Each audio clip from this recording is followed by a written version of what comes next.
Assalamualaikum warahmatullahi wabarakatuh. Hai guys, jadi di kesempatan kali ini kita akan menjelaskan tentang gaya hidup sehat, yaitu konsep halal dalam Islam dan konsep sehat dalam Islam. Oke, baik. Di sini aku akan menjelaskan konsep halal dalam Islam. Kata halal dalam bahasa Arab itu artinya sesuatu yang diperbolehkan, disahkan, dan juga dibenarkan menurut hukum syariah. Halal itu bukan cuma untuk makanan dan minuman, tetapi semua tindakan yang sesuai dengan perintah Allah dan memberikan manfaat serta kebaikan bagi umat-umatnya. Nah, yang pertama aku akan menjelaskan itu halal dalam makanan dan minuman. Makanan halal itu adalah makanan yang bersih dan tidak tercemar oleh hal-hal yang diharamkan dan dapat memberikan kesehatan bagi tubuh. Banyak banget nih manfaat dari mengkonsumsi makanan dan minuman halal. Salah tiganya yaitu ada mendapatkan ridho Allah, yang kedua memiliki akhlakul karimah, dan yang ketiga itu terjaga kesehatan. Nah, tercantum dalam surat Al-Baqarah ayat 168, wahai manusia, makanlah yang halal lagi baik dari apa yang terdapat di bumi, dan janganlah kamu mengikuti langkah-langkah setan. Sungguh, setan itu musuh yang nyata bagimu.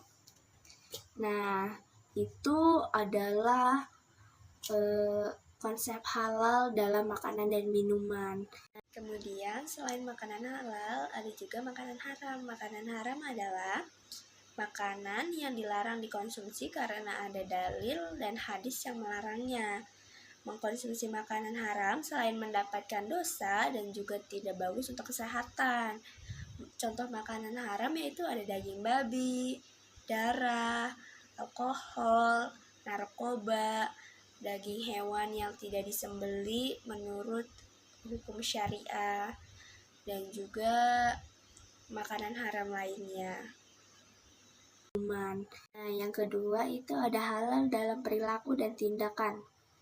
Allah itu memerintahkan seluruh umatnya untuk selalu menjaga diri dari perbuatan tercela dan tidak bermoral, seperti berbohong, menipu, dan berbuat zalim. Allah sangat tidak suka sekali dengan 3 hal tersebut.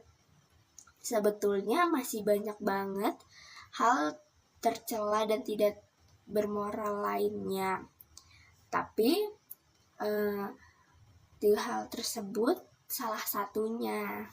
Nah, yang ketiga itu ada halal dalam hubungan sosial. Allah menyuruh umatnya itu untuk saling menjaga hubungan baik dengan sesama. Walaupun kita berbeda generasi nih ya, tapi kita tuh memang harus saling respect satu sama lain. Bukan cuma untuk yang beda generasi, tapi juga kepada yang lebih tua atau sebaliknya, kita tuh harus saling respect. Nah, yang terakhir ada yang keempat, yaitu halal dalam niat dan tujuan. Niat yang halal itu bukan cuma dari perbuatan fisik, tetapi juga dari niat dan tujuan di baliknya. Kayak kalau misalkan kalian ingin bersedekah, jangan niatnya itu untuk dipuji sama orang lain, itu nggak baik. Nah, tapi niatnya itu karena Allah, dan juga tujuannya itu pure karena ingin membantu sesama, itu ya. Nah, tadi kan kita udah membahas nih konsep halal dalam Islam. Ini tuh kita harus mengimplementasikannya di kehidupan sehari-hari.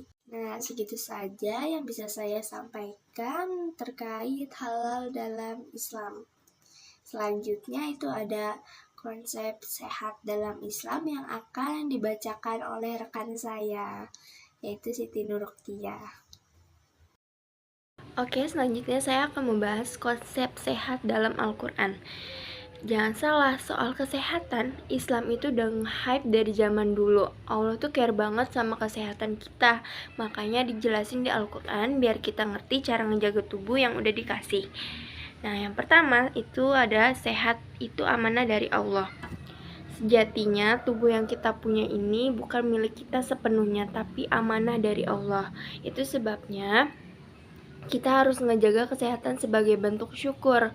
Dalam surah Al-Baqarah ayat 195, dan janganlah kamu menjatuhkan diri sendiri ke dalam kebinasaan. Artinya jangan sampai kamu merusak badan sendiri, kayak makan gak sehat, bergadang tiap hari, atau malas olahraga. Nah, yang kedua ada pola hidup sehat ala Islam. Islam udah kasih pedoman biar hidup sehat. Misalnya, makan yang halal dan thayyib. Surah Al-Baqarah ayat 168, Allah nyuruh kita makan makanan yang halal dan thayyib atau baik dan bergizi. Jadi jangan makan junk food mulu. Coba deh ganti dengan buah, sayur, atau makanan bergizi lainnya. Terus gak berlebihan. Dalam surah Al-A'raf ayat 31 Allah bilang, makan dan minumlah tetapi jangan berlebih-lebihan. Sesungguhnya Allah tidak menyukai orang yang berlebih-lebihan.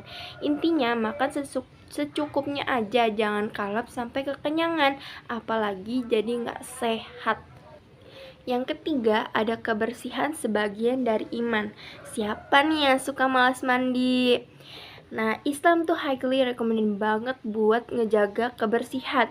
Nabi Muhammad SAW bilang, kebersihan adalah sebagian dari iman. Jadi nggak cuma rajin cuci tangan atau mandi, tetapi juga ngejaga lingkungan di sekitar kita biar bersih, virus dan penyakit itu nggak ada.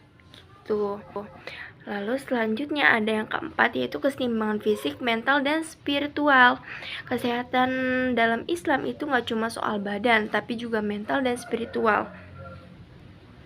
Nah, dari fisik ini olahraga itu penting, Besti. Nabi Muhammad SAW sendiri udah ngajarin kita buat olahraga kayak berkuda dan memanah. Lalu ada mental, jauhi stres, sering-sering me time sambil zikir dan baca Al-Quran biar hati itu adem. Lalu ada spiritual, sholat 5 waktu itu bukan cuma ibadah, tapi juga bikin tubuh rileks dan fokus. Kelima itu ada healing dalam Islam. Healing versi Al-Quran tuh simple banget. Yang pertama ada makanan sehat seperti madu dan kurma, udah disebutin di Al-Quran sebagai makanan super sehat. Istirahat yang cukup, di surat Al-Furqan ayat 47 Allah nyebutin kalau malam itu waktu buat istirahat, jadi gak usah bergadang-gadang mulu guys. Terus ada bersyukur. Tahu gak sih, hati yang selalu bersyukur itu bikin mental kita lebih bahagia dan sehat tentunya. Jadi konsep sehat dalam Al-Quran itu gak ribet, tapi super relate sama kebutuhan kita sekarang. Intinya self care ala Islam itu lengkap, dari makanan sehat, kebersihan, sampai keseimbangan hidup. Yuk mulai hidup sehat biar tubuh kita fit, hati tenang, dan makin dekat sama Allah. Sekian presentasi dari kami, kurang lebihnya mohon maaf. Wabillahi taufik wal hidayah. Wassalamualaikum warahmatullahi wabarakatuh.